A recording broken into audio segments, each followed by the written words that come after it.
It's not about having something to hide. It's about having your life. It's about being your own person and not having everything about you out there. Hi, everybody. This is Arlo Gilbert, co-founder and CEO of Osano, a leading data privacy management platform. And you are listening to the Privacy Insider podcast. This show explores the past, present, and future of data privacy for privacy and business leaders alike, as well as anyone who wants to keep privacy top of mind.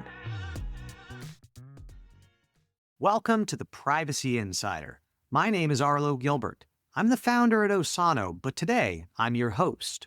Today we are joined by a power duo, Dr. France Bélanger. She's a scholar who turned privacy from a buzzword into a blueprint.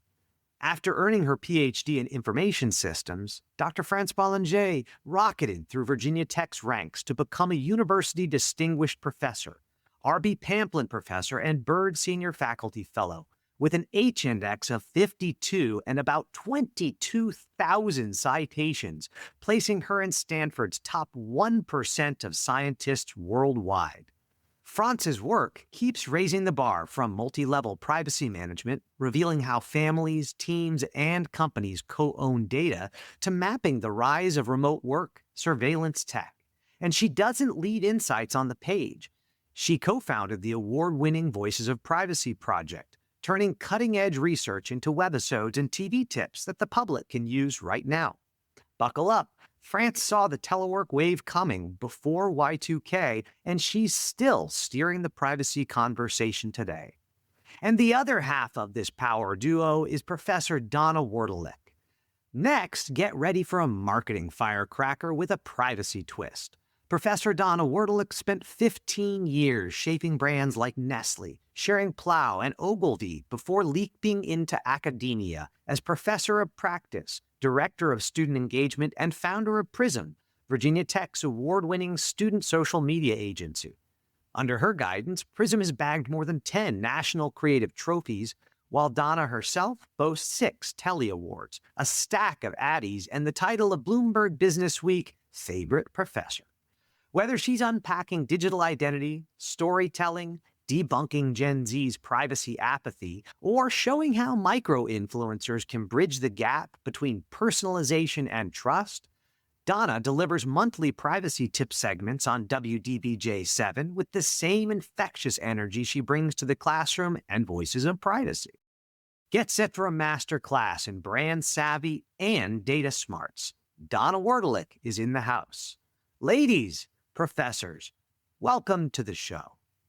Thank you so much. We're so excited to be here. Yes, my name is Donna Wertalik, and I'm a professor at Virginia Tech in the marketing department. Thank you so much for having us. We love talking about privacy. So my name is France Bélanger. I have actually several titles at Virginia Tech, but basically a professor, and I'm also a book author. I'm a journal editor and a consultant. Wow, you sound like y'all must be very busy. Now, tell us a little bit about you. You both have a show that you produce together around privacy. Tell our audience a little bit about it. I'm sure many of them have listened and seen your clips, but let's share. We've got a large audience who has perhaps not seen some of your clips. Voices of Privacy started as an idea. France and I had met many, many years ago. I would say France saved my life because I lost my wallet, and talk about the ultimate in terms of losing your privacy. So lost every single credit card, driver's license, all of that. And France, like someone coming out from the light, said, I have your wallet. And it was the start of, way back in the day, us meeting each other and just occasionally seeing each other here and there. Then the concept, obviously, of privacy, which I've been in marketing for 30 years. So online tracking, digital tracking, what's happening with our data, the information, why do marketers need it? Why do consumers have to give it? All of that. So for a bit, I was working with a number of different associations and actually doing some training and really starting to discuss the aspect of what happens when we're online, when we can't see people following us, and what happens when we give everything up. So it's familiar to 1984, George Orwell, someone's watching us, right? But the other side of it was that they didn't assume that we would be giving all the information freely. I'm going on vacation for 2 weeks. Come on inside my home, or whether it was senior citizens or children. So I was touching upon all of these subjects, and I'll let France share her angle of it as well in terms of her areas that she was touching upon. So I was doing some marketing at the time for the college. She reached out and said she had an article, and I said, well, maybe we were both like, maybe we should talk about something bigger than what we were doing. And she said, I have a crazy idea. And I said, I love crazy ideas. So we met over coffee, and she was thinking about kind of the book or something along those lines. And they were like, what if it was a show? What if two people that never really worked together and were two of the most people that were probably so opposite of each other in terms of not just, our work, but a lot of different aspects. But one aspect that pulled us both together outside of our brilliance as females and kind hearts was our passion to make a difference.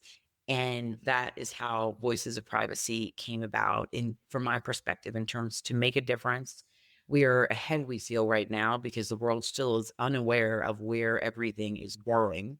But it started with a passion, and it started with a crazy idea. And 4 years later, we started in 21, in the fall of 21, just etching things out. We're sitting here on a podcast with, thousands of subscribers on our social, and viewers, and years of content to just educate everyone from a third grade level, not an academic level. So that was my angle of it. But France, please speak. Absolutely. So I'm just going to reemphasize the point that Donna and I are extremely different.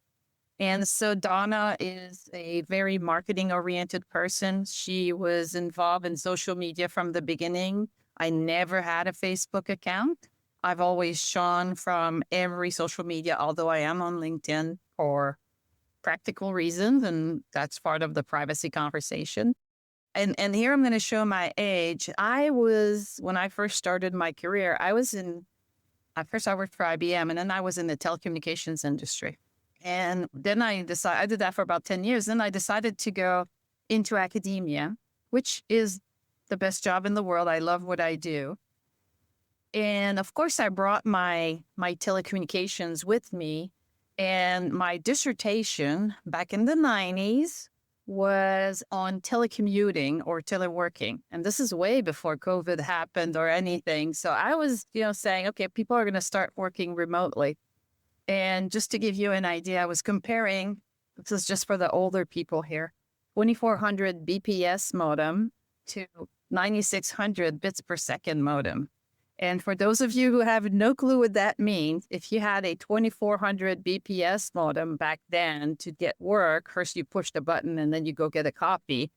But we're talking about, depending on your bandwidth you have on a 5G now, it could be up to 1 million times faster, the communication you have, from what I was studying back then. And when the web started to evolve into e-commerce, I was really drawn to, why are people going to do this?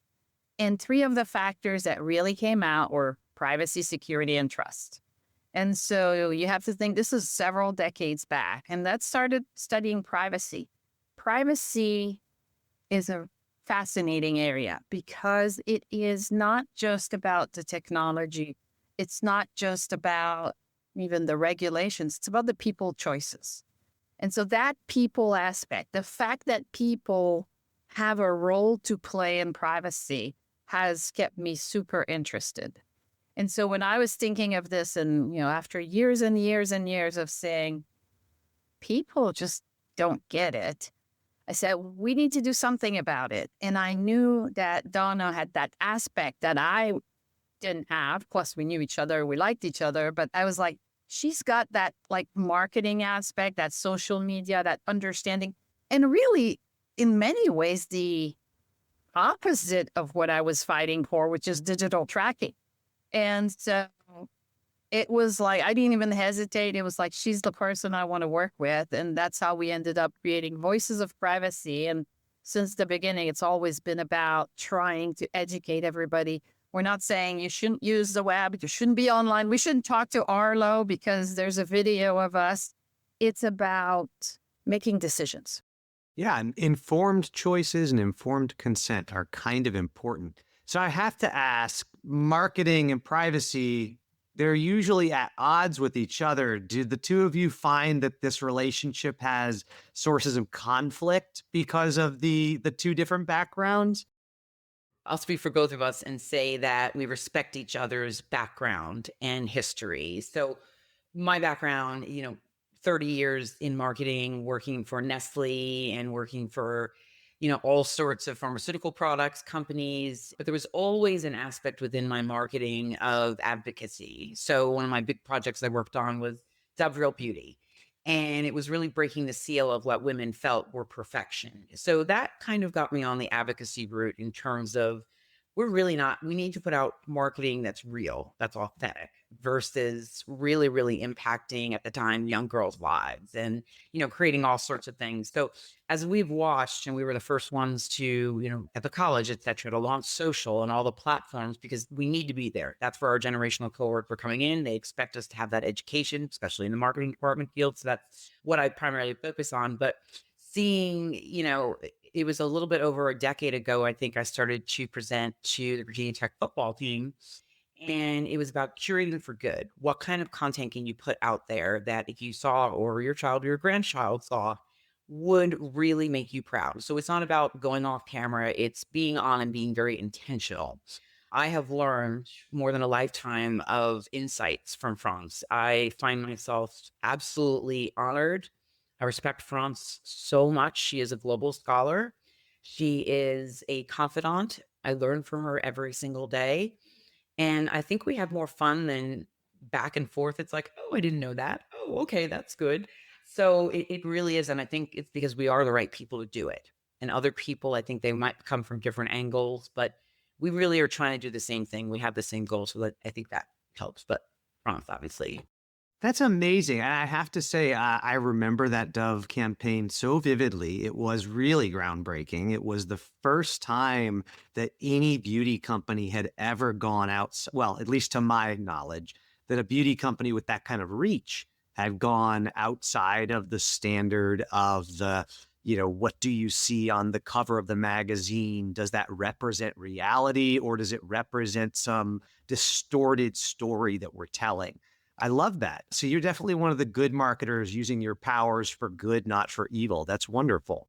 I'd love to learn a little bit about how both of you got interested in the subject. So, France, you had a much richer background in privacy prior to meeting up with Donna.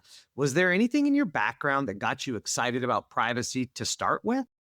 Not really. I mean, it was really the constant, you have to think of like 20 years of trying to understand people. And I remember doing an interview with somebody that says, is your background psychology? And I said, no, but by default, you become a psychologist when you try to understand people behavior, both in security and privacy. And, I have done research in both. And I made a conscious decision at one point, really focus on the privacy because, in security, we're trying to get the power away from the users. I mean, if you don't want to use a strong password, tough luck. You're just not going to get into the system. And so slowly we're trying to do that. But the people who still click on that link, the people who still share things, the people, we have so many stories, Donna and I, and people we know, people, some very close persons to us that have been hacked or scammed or all of that. It never ends, seriously.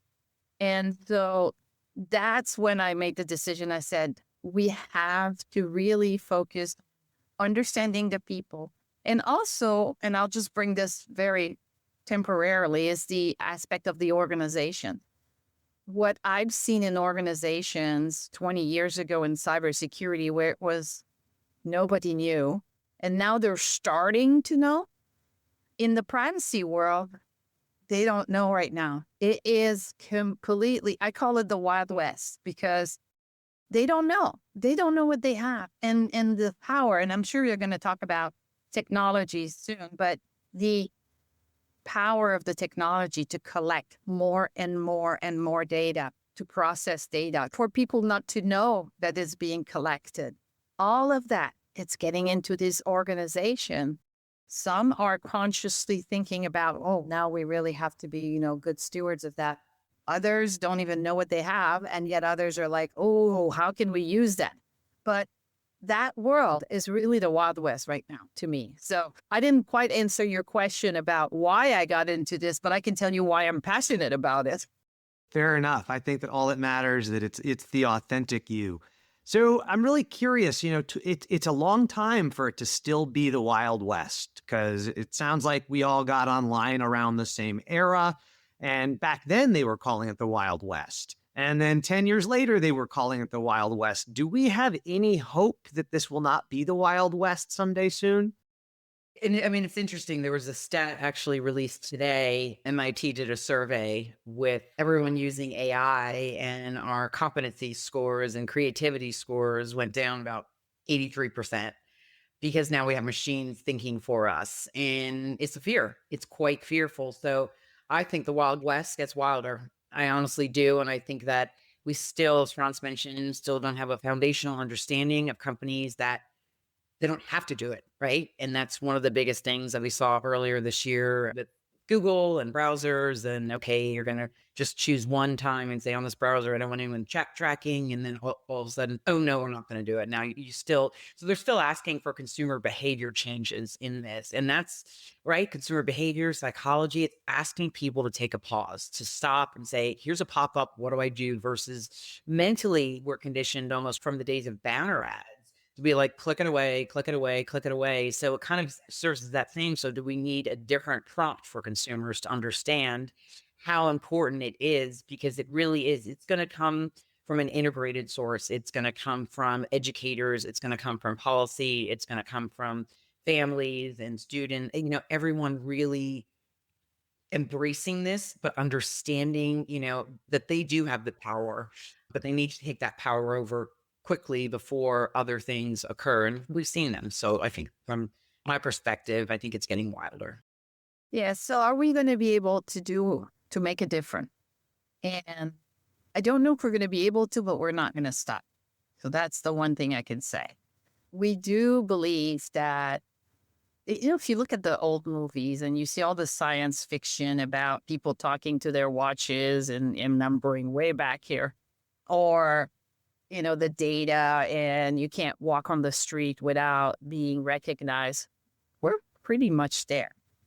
And so once people realize the amount of data about them that is constantly being collected, constantly being used and analyzed, I think then maybe we can at least tell them make some choices instead of just, give a blank check to all of these companies and all of these governments and all of these environments to just know everything about me.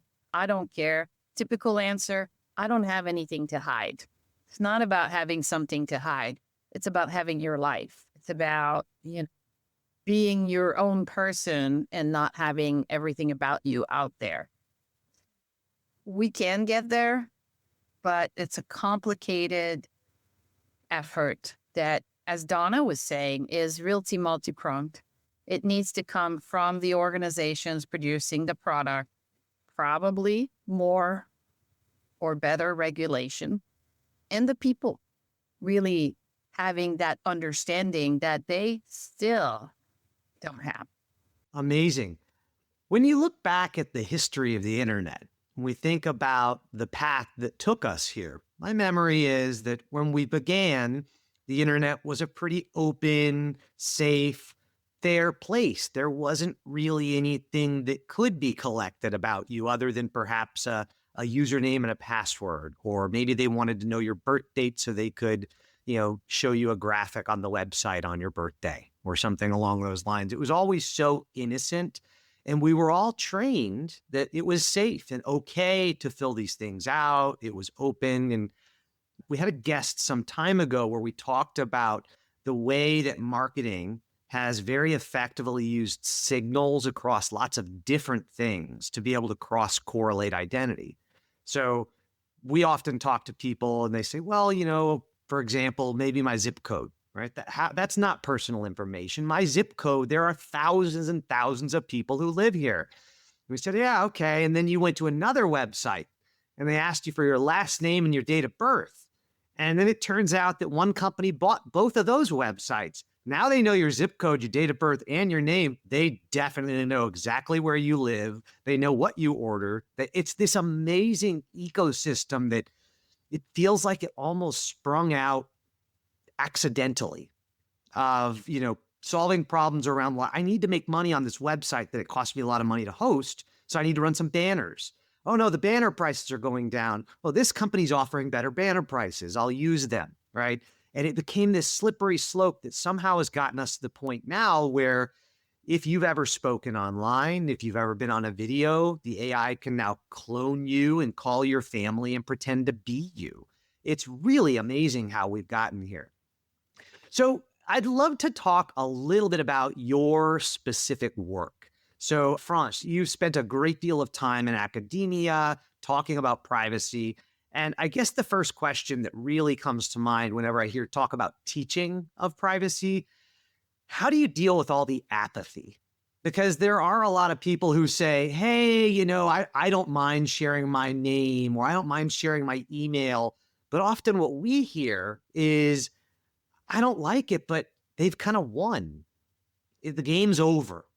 They won. Big tech has dominated. Now I'm just a pawn in their machine. How do you think about that?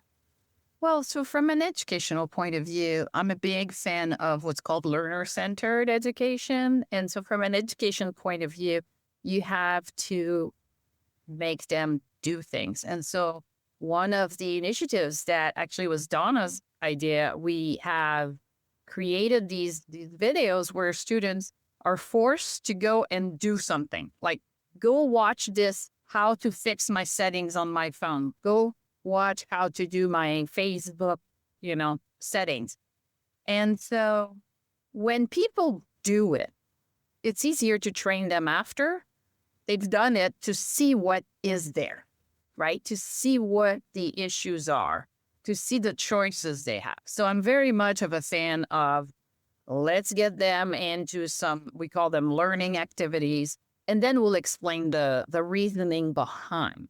So from an education point of view, I think that's really the only way they're going to get there. If we were able to start way back when they were younger, they would develop these habits, right? We want to develop habits. So very simple example. Your phone changes operating system every 3, 4, 5, 6 months, right? There's an update. Every time there's an update, there's a new setting or a change of setting or a reset of setting. Well, a habit is you do this, then you go check the settings. Nobody does that, but you should. And so if we can start building these habits that people have kind of a second nature, right? Then I think that it would help in solving the problem. One of my favorite things to say is if you had to take a step for every click you have made since you woke up this morning, how far would you walk? How many clicks have you taken? How many people have walked with you that you have no idea? How many people have walked with your children, with your parents? They have no idea that they're surround sounding and attaching themselves to us, attaching themselves when we go from Facebook to a store, to anything along those lines. So, we start by trying to explain that to a certain perspective to students to understand, and then start with the analogy of, okay, you don't care about privacy. And this does differ between generational cohorts, I will say. And so for the one now in terms of Gen Z, because Gen Alpha is coming up and that's very interesting, some of the habits that they're developing. But for Gen Z, it's as if to say, so if you don't care anything about privacy online, then offline, you must always keep all your doors open, all the money on your table and jewelry and cash, because there's no worry for you. Oh, no, it is. So for us to be able to bridge the virtual and the physical, like phygital is what we kind of call it, and create that environment of habits, as Franz has spoken of, because it truly is on the user. They know how complacent people are, especially with different age stages, whether you're complacent or you just don't understand or your technology is not my thing. And that's how people get targeted. So I think from the long road down in terms of education. And as we see it going into immersive, I mean, we learn in headsets now. We're in, the metaverse teaching, and now we're as avatars. So that's a whole other next level that we're going to with not even ourselves and putting ourselves out there as avatars. So it goes on and on, obviously. And I think that I think it's habit forming. I think it starts early in the schools, what is going to be really, really needed, and I think there have been some good roadways that we've made, but I think things are coming at us so fast and so furious. And with the world as it is, I just don't think that people have time. So let me ask, you both are educators and you both predominantly focus on teaching, collegiate level, perhaps graduate student level education.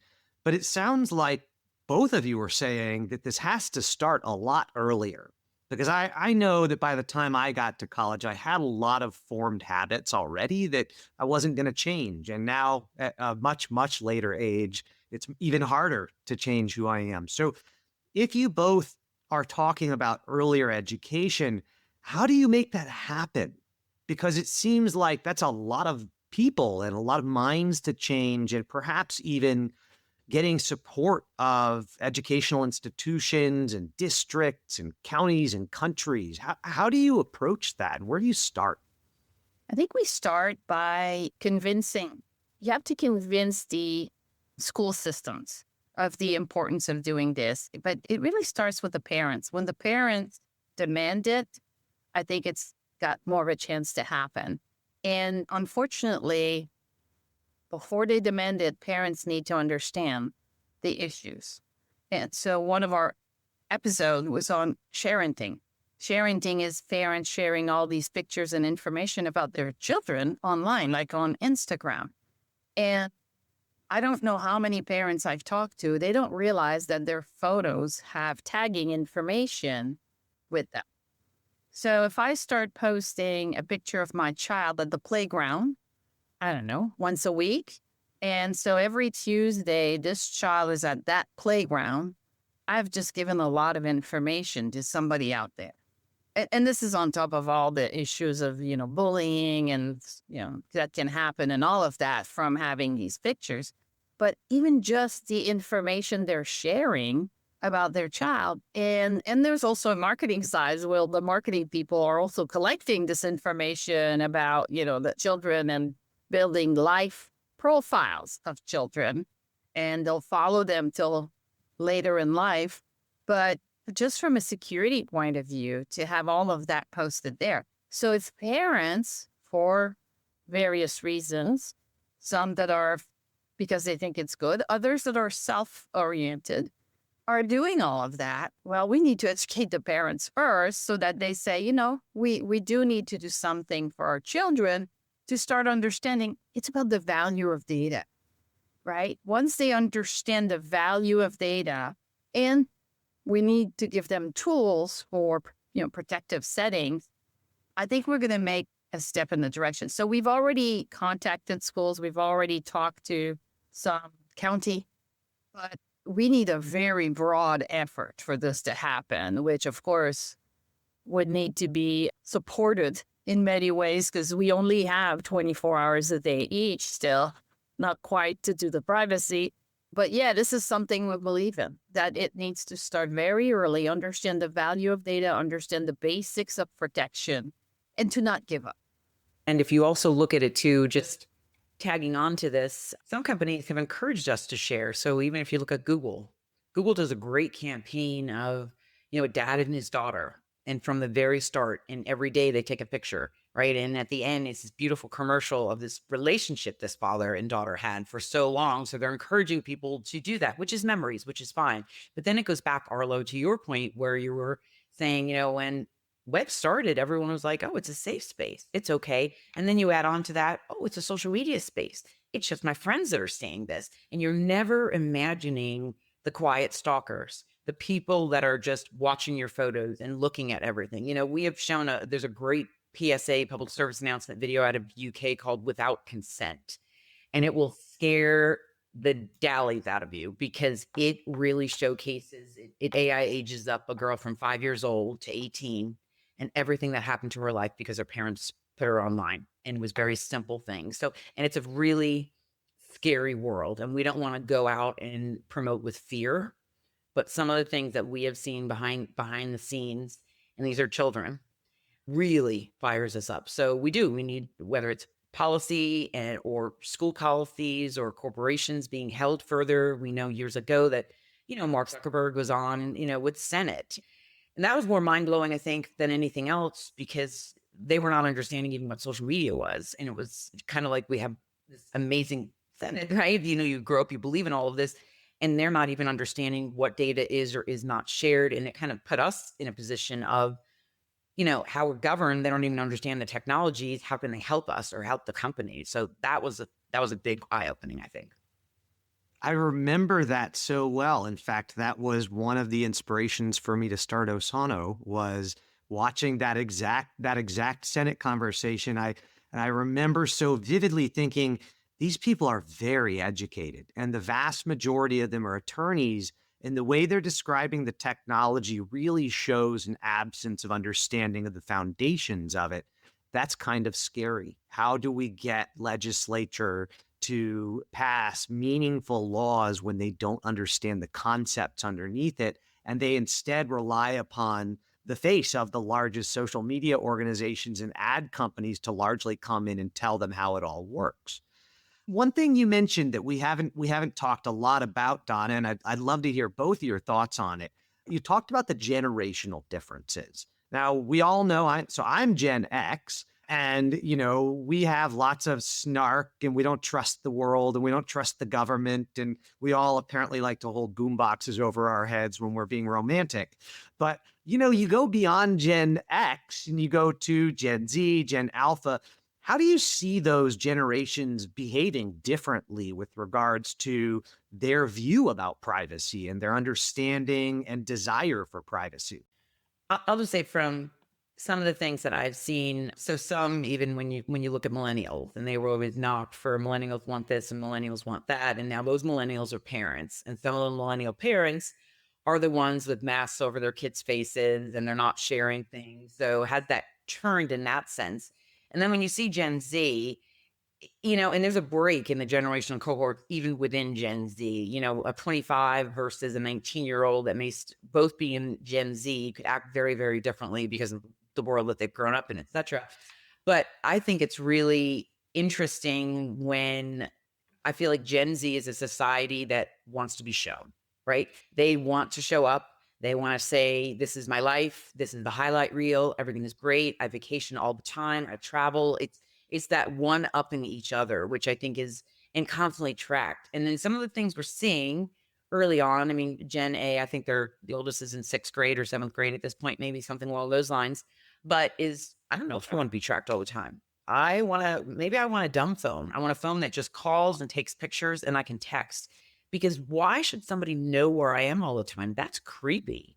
And I kind of love that angle of what I've heard, and hoping that we can make creepy a bigger thing in terms of, just think about it. And if we could get it trending and all this, just like when people stop smoking, right? It's stupid, right? Don't smoke either. So what if we could do something along those lines? So from, that angle, that's how I look at the generational cohorts. I think that older people in general have been shown to be more concerned about privacy, but less able to manage the technology from a privacy perspective. And they're very much at risk. We had a great episode on romance scams that, we interviewed some researchers, and a lot of the victims are older people who seek to have companionship, and there's somebody who makes them feel really good, and they're not able or don't have the tools to be able to make the difference between an online scam, and reality. And it is sad to see the amount of money that they're being robbed of.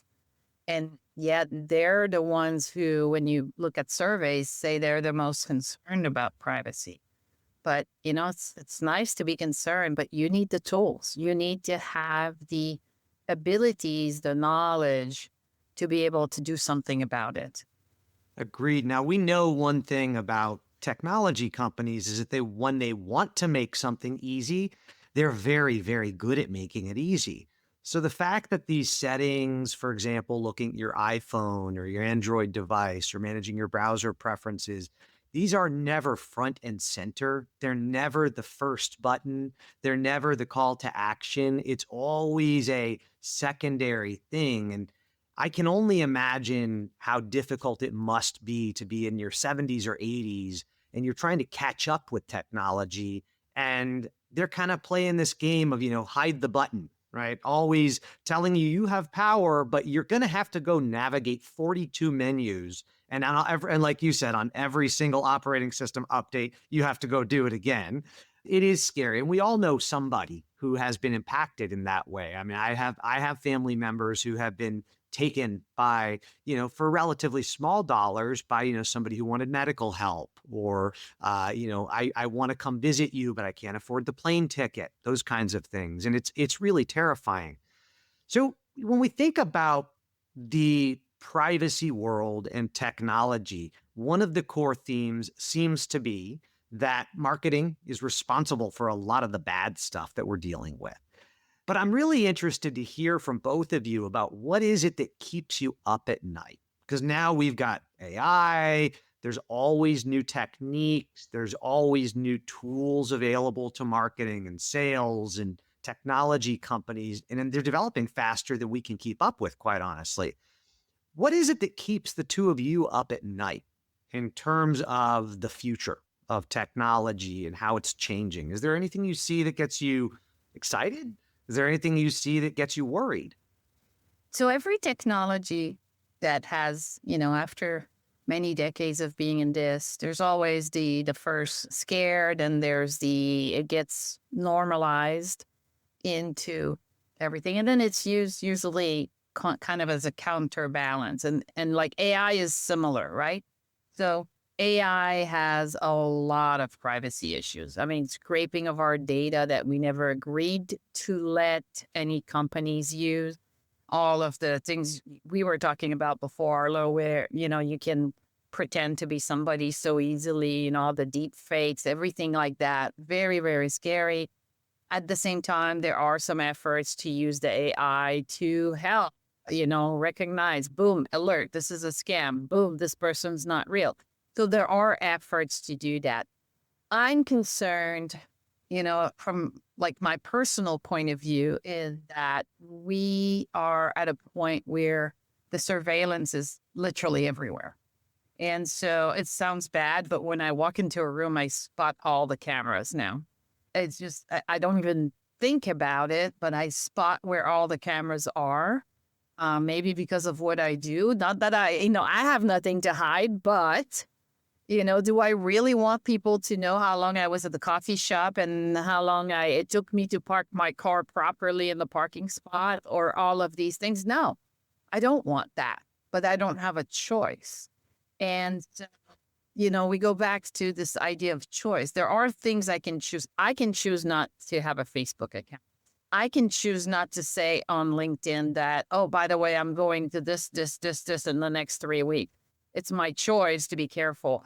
It's my choice to not have all the tagging on my photos. But when I look at my photos, it doesn't tell me which day, time, hour, and who was with me that I actually took this picture. I have to remember it myself, but it's a choice. So there are things I choose. There are things that we don't choose. And it is a little scary to me that we are, and we go back to this idea of the films, we are going back to these hyper, known society where everything is known about you. And I don't want people to give up. That's fantastic. Donna, how about yourself? Well, a lot of things keep me up at night. But, I think it is invasion of privacy, and I think without most people's knowledge, do I worry that we're all going to turn into robots and really lose sight of ourselves? Not 100%, but it's there. It's definitely there. And that worries me in terms of our cognitive skills, younger generations without using their creativity and the ability to problem solve in a unique way versus having a machine do it. So for the younger students, I really, really worry, but I still always worry about hacked and my parents and older people and how many times I can't be Superman and fly around and say, wait, you're getting hacked, or don't hang up that phone, etc., because it is coming at such a speed of light. And I think that like I said, there was a concept called this uncanny valley years and years ago, and it was, can you detect the robots from the real, right? And if you look at it now, and we've done lots of tests on AI, and it's machine learning, it keeps getting better and better. But there were points when you could see it was AI because the neck was shut down and it didn't look real. And now they have all these nuances to it. So when does it stop? When does it stop? And if it's used for good, like Franz said, in terms of, yes, this is a stalker, this and that, but we have a lot of bad out in the world. Franz was referring to an interview we did. And the interview was kind of mind blowing because for these people that are stalking and stealing from older people, younger people, etc., in their countries, they're viewed as heroes because they're saving the community.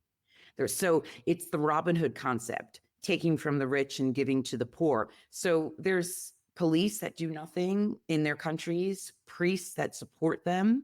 So it's so disconnected.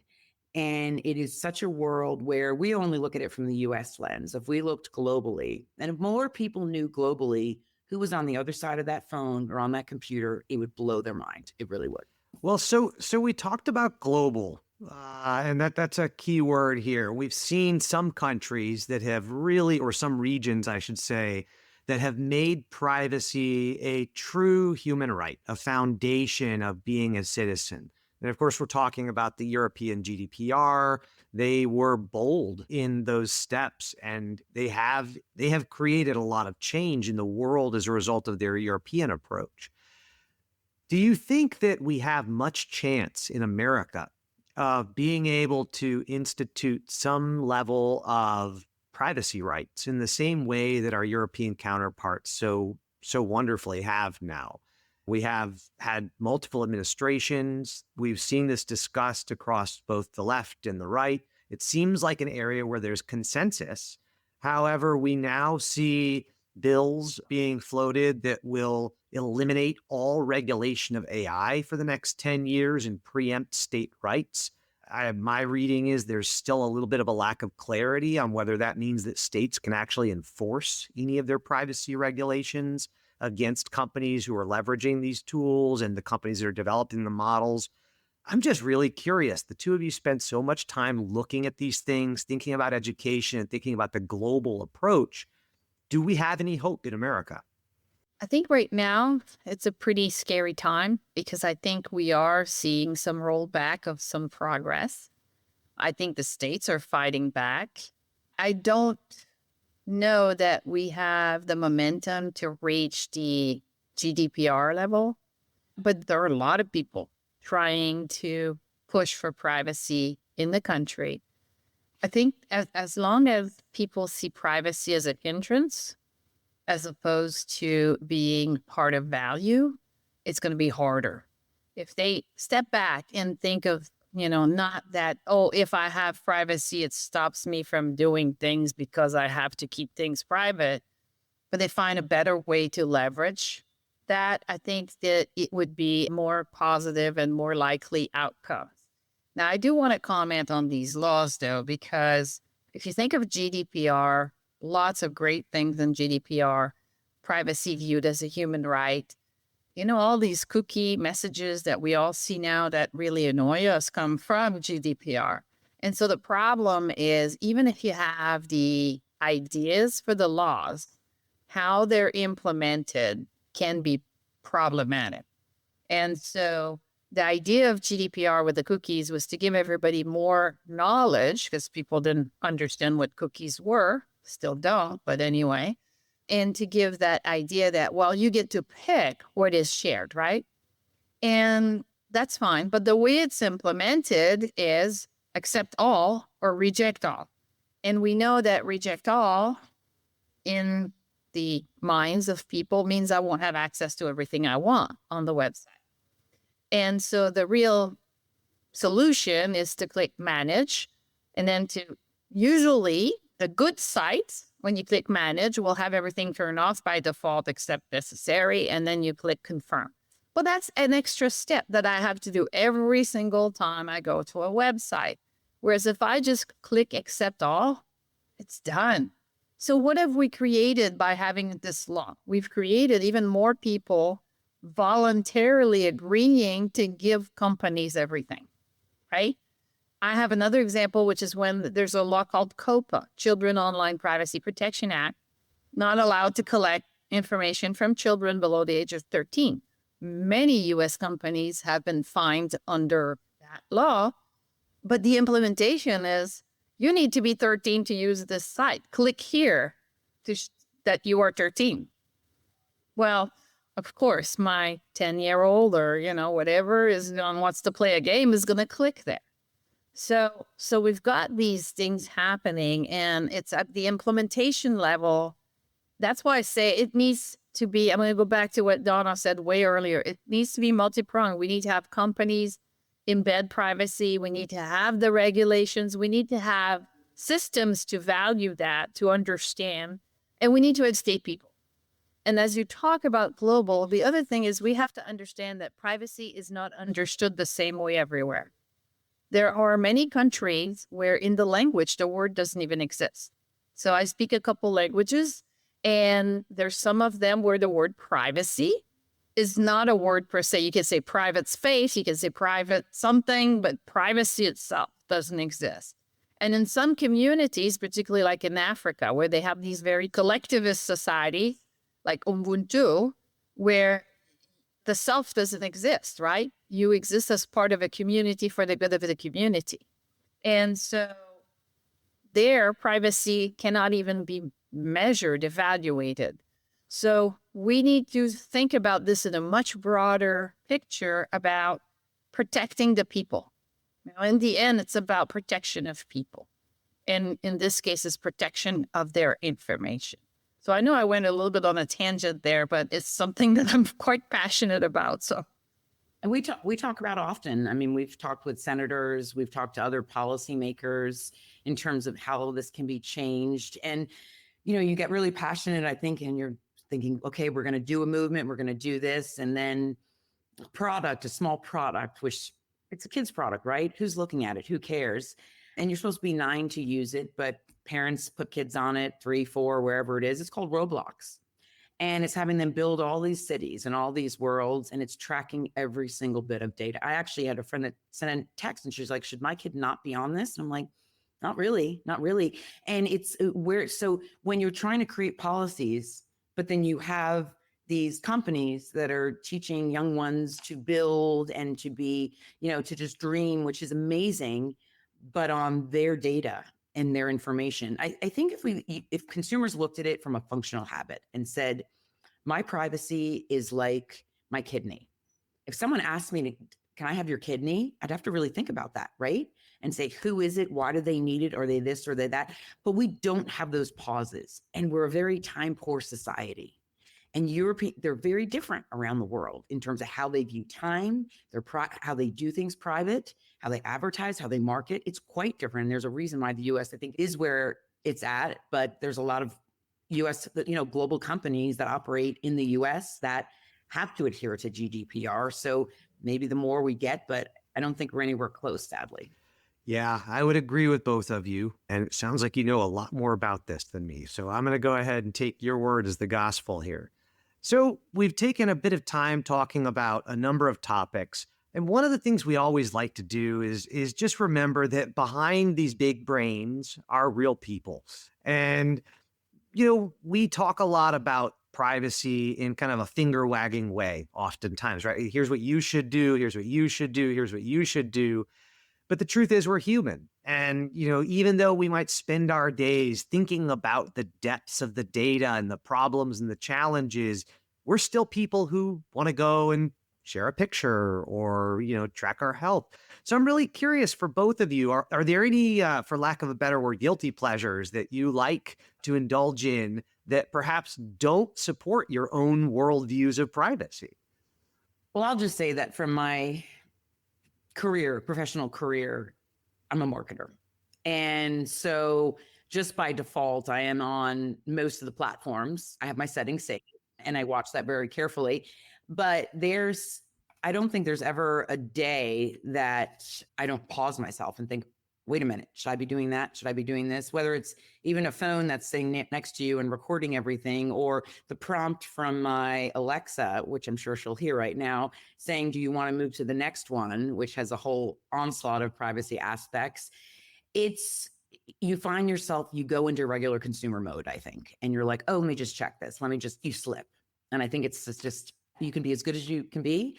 And then there's slips like anything. It's psychology, it's behavior. So you just try to get back on track. That would be my telltale kind of thing that I would share. Fantastic. We live in a society where a lot of what we do is online and a lot of benefits are from digital technologies. And so we're just people like others who want to have some of the benefits. And, in our academic world, there's this idea of the privacy calculus, right? The costs and benefits, and the cost is everything we've talked about, but the benefits are there. And so I've got several things I do that I'm, as a privacy researcher is not what I would recommend doing, but it's part of my life. I'll give an example. When I drive on the road, I will use either Waze or Google Map.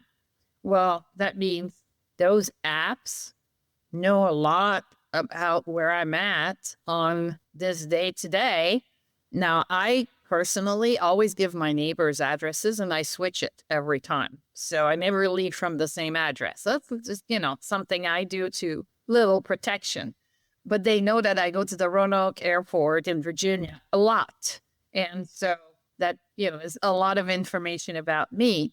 They know if I drive too fast. So they know a lot of information about me. I put all the settings for not sharing, but they still know, and they still have, and they can still do. Same thing with my Apple Watch. I like my Apple Watch, and I use it for all kinds of diagnostics, health and so on. Well, that means somebody has, that information. And even though their policies say they're going to protect, it's things like that. From a bigger surveillance point of view, because I travel a lot, I have several free accesses into countries, Global Entry, Nexus, and so on. Well, guess what? They have my face, they have my iris, they have my fingerprints. I am not anonymous, right? But it gives me something that makes my life easier, and I am aware of the issues. But yeah, I do. The only way to really disappear is to not use a credit card, not have a connected car. You can have an old car. Don't, walk in the bank with cash, get out of the bank with cash, and still damn you're still in the system somehow. Or live in the woods, like you are right now, Arlo. You're in the woods. I'm hiding off in the woods, protecting my privacy. Yes, except that now the whole world knows that I'm in the woods protecting my privacy. It's easy to see, I often, when we talk to guests about this topic, it's a little disheartening in some way because it's so easy to see that slippery slope that consumers can go down. And just knowing that even folks like us who spend their time thinking about these topics, we still struggle with those decisions and that consent and recognizing that the world's moving forward in this direction. And if I choose not to participate, I might kind of be stuck in the past in some ways. It's a really complicated dynamic. So look, I don't want to spend the entire day that you have interviewing you. And so we will let you go, but I just wanted to let our audience know, first and foremost, if you are interested in learning more about the work that either of these amazing women have done, please go to voicesofprivacy.com. It's an awesome website, awesome resource. There are tons of great videos from their episodes, audio clips. You can learn all about their research and their work. So please head over to voicesofprivacy.com. And with that, France, Donna, thank you so much for joining us today. Thank you. Thank you. This was awesome.